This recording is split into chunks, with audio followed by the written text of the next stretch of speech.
السلام علیکم۔ چند زہریلے جراثیم جس عورت میں جنم لے لیں وہ کبھی سکھ چین عزت نہیں پا سکتی۔ عورت کی مندرجہ ذیل عادتیں، حرکتیں اور کمزوریاں گھر کی بربادی کا باعث بنتی ہیں۔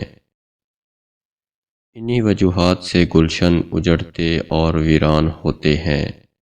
براہ کرم اپنے مستقبل کا خیال رکھتے ہوئے یہ طور طریقے فی الفور چھوڑ دیں۔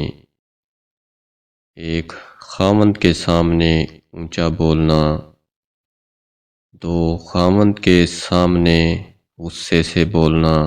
3. خاوند کے سامنے بے ہودہ بولنا۔ 4. خاوند کی غیر موجودگی میں اس کے گلے شکوے کرنا۔ 5.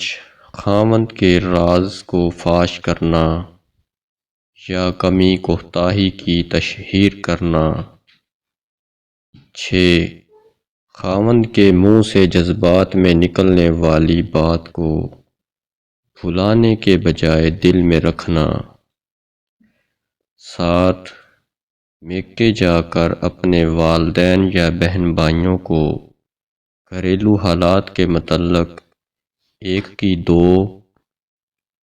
اور 2 کی 4 بنا کر سنانا، بھڑکانا اور اشاروں پر چلنا۔ یہ 7 ایسے زہریلے جراثیم ہیں کہ جس عورت میں جنم لے لیں وہ کبھی سکھ، چین اور عزت نہیں پا سکتی۔ پیارے ناظرین، ویڈیو اچھی لگی ہو تو ویڈیو کو لائک کریں، شیئر کریں اور چینل کو سبسکرائب ضرور کر لیں۔ شکریہ۔